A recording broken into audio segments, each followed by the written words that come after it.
can be victims of criminalization or become criminals themselves because of the conditions they're in. And finally, we call for the resumption of the peace talks that will meet the basic problems of the Filipino people and fight for the genuine liberation of the people. And so, we would like to invite everyone to a petition signing. We are sending a petition to the United Nations to do an investigation in the current war in the Philippines. If you would just give us your email, we'll send out a petition. Also, on September 21st, we will be commemorating the victims of martial law that was declared in 1972, and continue to commemorate the lives that have been lost, but also to defend the lives that still remain back home that have been victimized by martial law on September 21. If you would like to join us, please add us on Facebook at Akbayan Chicago, and we will send out that information. Also, we would like you, if you want democracy, join organizations. Join an Akbayan, which is a Filipino human student organization for the Filipino community here in connection to the struggles back home, in solidarity with other people's movements. Join International Coalition for Human Rights in the Philippines, which is a global organization that is one of the organizations calling for this action and Migrante International all over the world. You here standing today, this isn't just one small community of people who care about lives in the Philippines. We are standing with other people all over the world calling justice for Kian.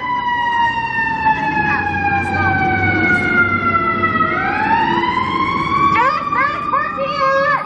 Justice for Kian! Justice for Kian! Justice for Kian! Justice for Kian! Stop the killings now! Stop the killings now! Stop the killings now! Stop the killings now! Peace stops now! Peace stops now! Peace stops now! Peace stops now! Baki baka, huwag matakot! Dare to fight! Dare to struggle! And dare to win! Thank you!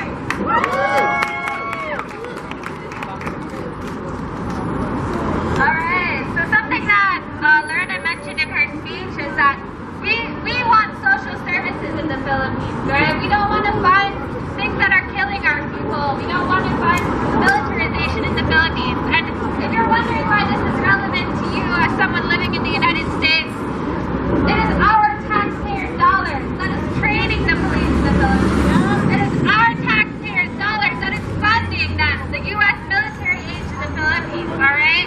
And so let's stand together and say, education, not militarization! Education, not militarization! Education, not militarization! Education, not militarization! Education, not militarization! Education, not militarization! Alright, thank you all.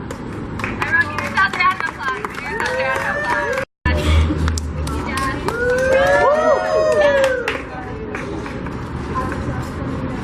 Brothers and sisters, there is one thing we can say with absolute certainty tonight, which is that Kian Lloyds Santos did not die in vain. You know, back in the 1950s, the great revolutionary Fidel Castro launched an attack on an army base that was unsuccessful, and he was captured and imprisoned. And he told the court afterwards, history will absolve us. And we say today that history will absolve Kian, that history will absolve all those who have been killed, wounded, and imprisoned by the increasingly rapacious Duterte regime. And with his U.S. backing, with our tax dollars going for guns and bullets and prisons, this has got to stop. There is something else that we can say with absolute confidence today, that the struggle of the Philippine people cannot be stopped by these bullets and prisons and drug war. How do we know that? Well, as was mentioned earlier, the very first sustained struggle against U.S. imperialism was waged by the Filipino people at the end of the 19th and the beginning of the 20th century. It was brutally suppressed, and yet the Philippine people came back. In the years after World War II, another struggle was waged against U.S. imperialism and its flunky government. Again, it was brutally suppressed. Was that the end of the Philippine struggle? No. Not at all, not at all. In the 1960s, over 50 years ago, the New People's Army and the National Democratic Front began a new struggle, which is continuing today. Again, we know with absolute certainty that this struggle will continue. It cannot be bombed out of existence. It cannot be machine gunned out of existence. No war on drugs is going to stop it. And that's why we say today, stop the killings, U.S. out of the Philippines. Stop the killings, U.S. out of the Philippines. Stop the killings, U.S. out of the Philippines. Thank you. Thank you, Jeff and Workers World.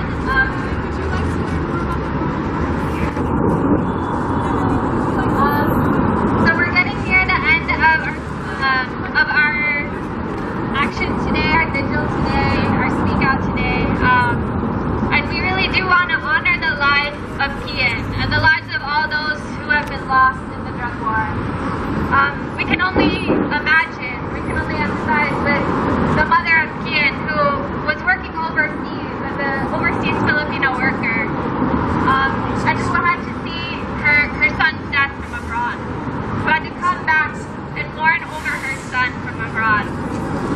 And so I would like to welcome Bishop Bao of the ISI Church to lead us in a prayer.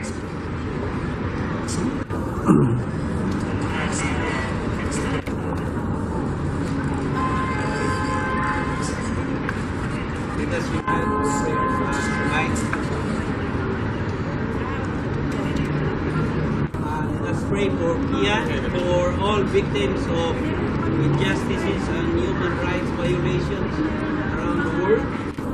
And let us pray also for all peace workers like you and me. And let us pray for all victims and their families of the police brutality here in the U.S., in the Philippines, and around the world. The Lord be with you. Let us pray. Pagkapag-ibihan ng Panginoon, salamat sa pagkakataon na ang iyong mga lingkod ay iyong tinawag upang patuloy na gampanan ang iyong pag-ibig sa aming kapwa. Patuloy po kaming ipagkaloob ang ganan ng aming buhay ang aming Panginoon at aming mga kapatid.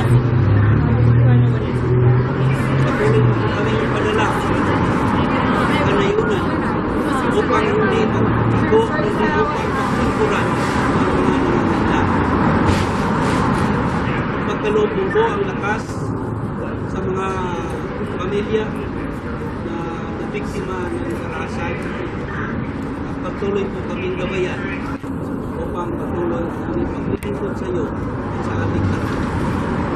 Itong lahat ay aming inihiling sa pangalan ng Diyos na aming buhay. Amen. Thank you, Father. I think Duterte is extrajudicial killings. All right. So we're going to close off this vigil today, this action today, and we should just ang bayan, ngayon ay lumalaban! Ang tao, ang bayan, ngayon ay lumalaban! Great job, everybody! Thank you so much. Yes, so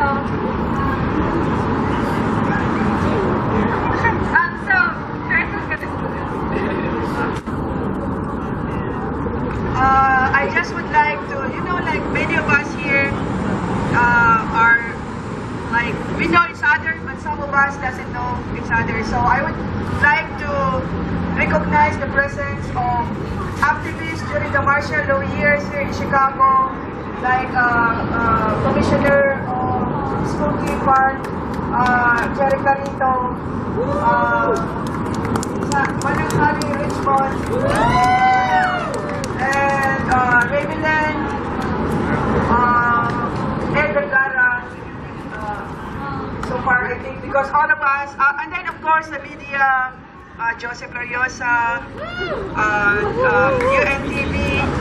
Marlon And I would Pexon. like to thank the Workers' Work Party who are here with us. And Chicago Alliance Against Racism and Political Repression. Freedom Road Socialist Organization.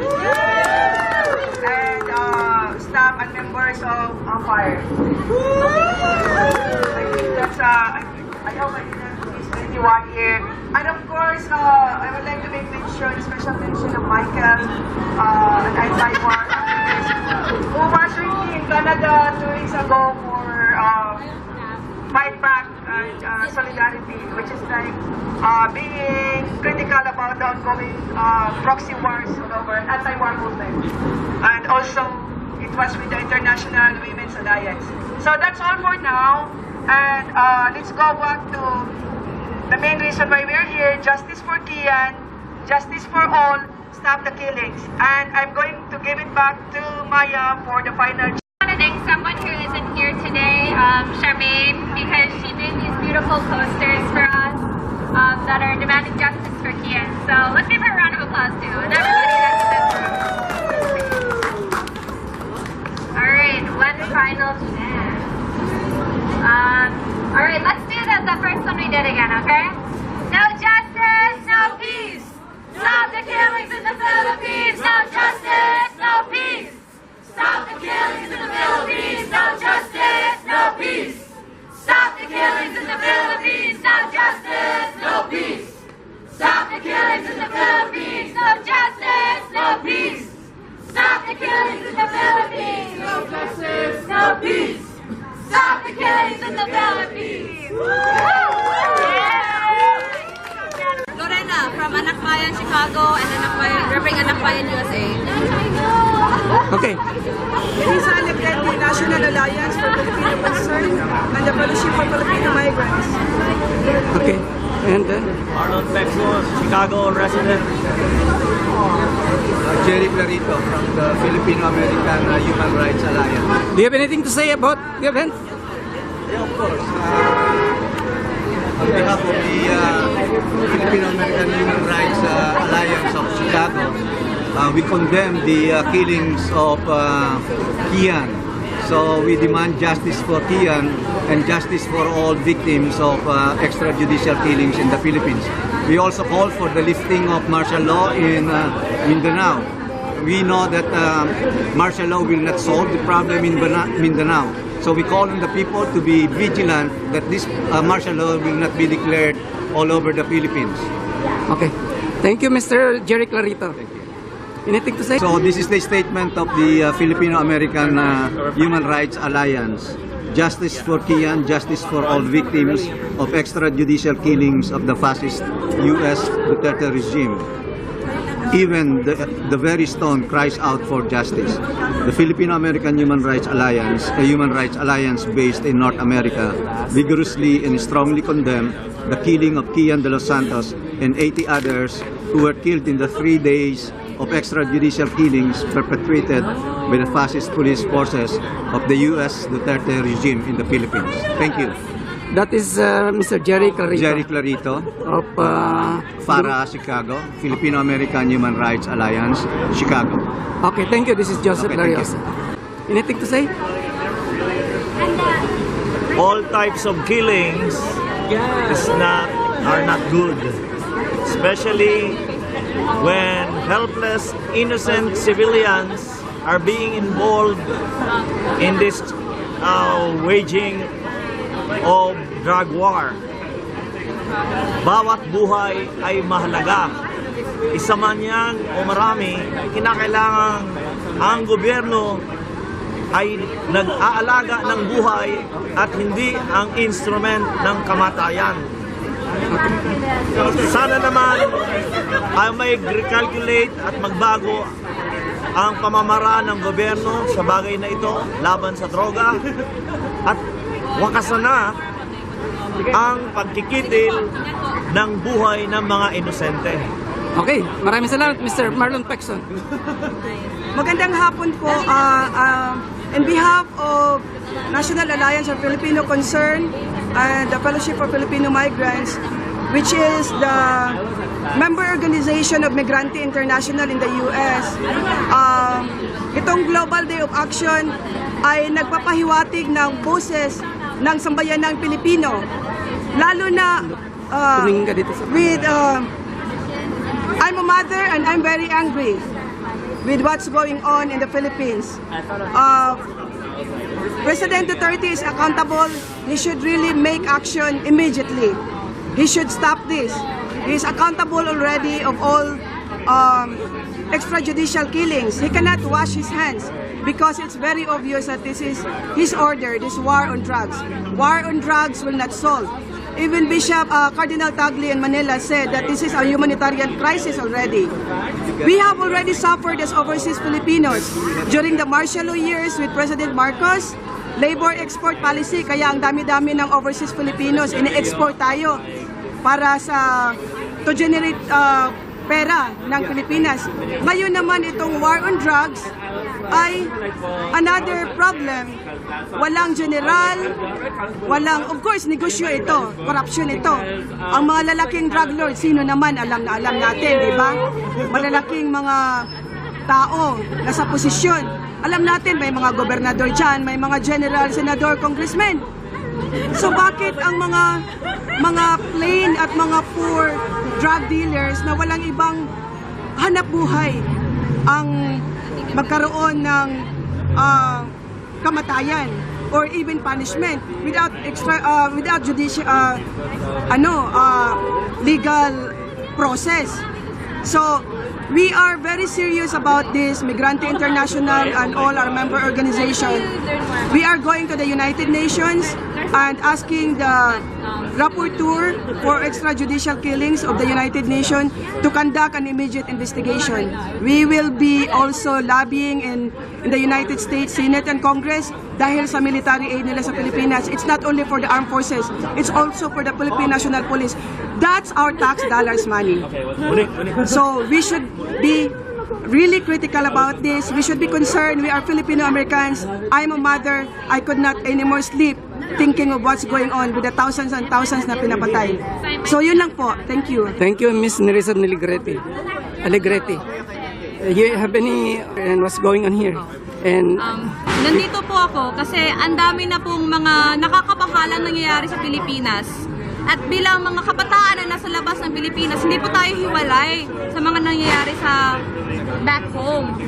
The struggle for rights to education here and the struggle for healthcare here is connected to the struggle back home because our taxpayers' money is being used to militarize our communities back home. Hindi lang ito dahil sa war on drugs. It's a war against the people. It's a war against people who are impoverished na ginagamit na nga, pinababoy na nga, pinapatay pa. Hindi po makatarungan yon at dapat tayo bilang mga Pilipino saan man sa mundo nakikiramay at nakikisa sa mga biktima. Kaya pa kami nandito at saka patuloy na nakikibaka kahit na nasa labas ng Pilipinas para sa Pilipinas. okay, maraming salamat, Lorena. Salamat. Bunyi po. Okay, thank you. Joseph, this is Joseph Lariosa.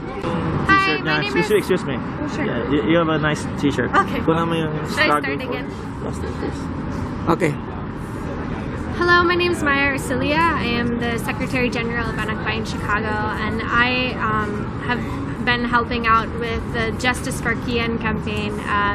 We're demanding justice for Kian because he's a 17-year-old in the Philippines who was killed by the police as part of the war on drugs of the Duterte regime. And so we've seen that over 12,000 people who have been killed by the Duterte regime in the war on drugs, and that many of those people are youth.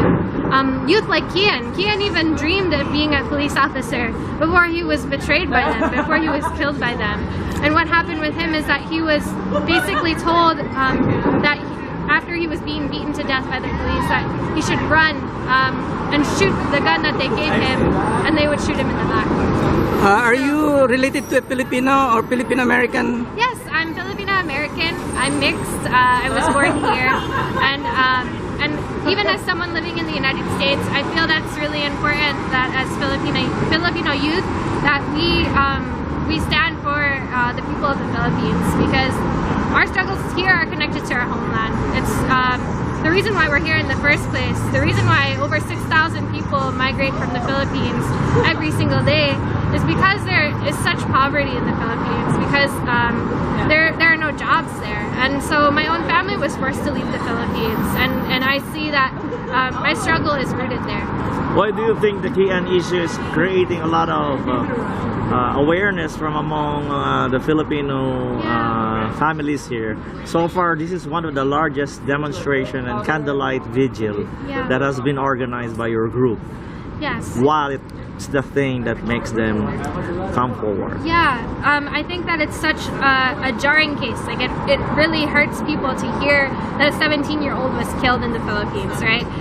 To see his face and to know the stories of the people who have been killed, because he's truly he's someone that represents all of us, right? As Filipino youth. He's someone who represents the overseas Filipino workers who are abroad working for their families, sending money home, because his own mother was an overseas Filipino worker. And so we always think to those points, we always think of what if it was my own brother who was killed? What if it was my cousin who was killed? Because so many of us are separated from our families, are just working to support our families back home. And we have to demand justice for Kian. Is your mom or your dad Filipino? My dad's Filipino. What is his name? His name's Alvin. Do you know where he is from, the Philippines? In Cebu. In Cebu. Have you been there? Yeah, I love Cebu. I love going to the Philippines. I feel like it's my home. Are you a student or employee? I'm an employee now, but maybe going to be a student for graduate school soon. When was the last time you were in Manila? Manila? In Cebu. Cebu? 2 years ago. 2 years ago. Okay. When you're planning to come back?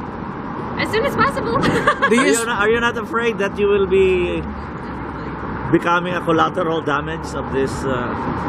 Yeah, I mean, to be honest, looking at the way Duterte has treated human rights activists right now, it is scary, but I think that it's more scary if we are silent and if we let these killings continue. Wow, very good. Okay, thank you very much. Thank you. Okay, And you're thank you. Joseph Lariosa. This is Joseph. Okay, thank you. Thank you so Maya. much. Okay, bye-bye. With Marlon L. Pexon, this is Joseph Lariosa of the journal Global Links in Chicago, Illinois.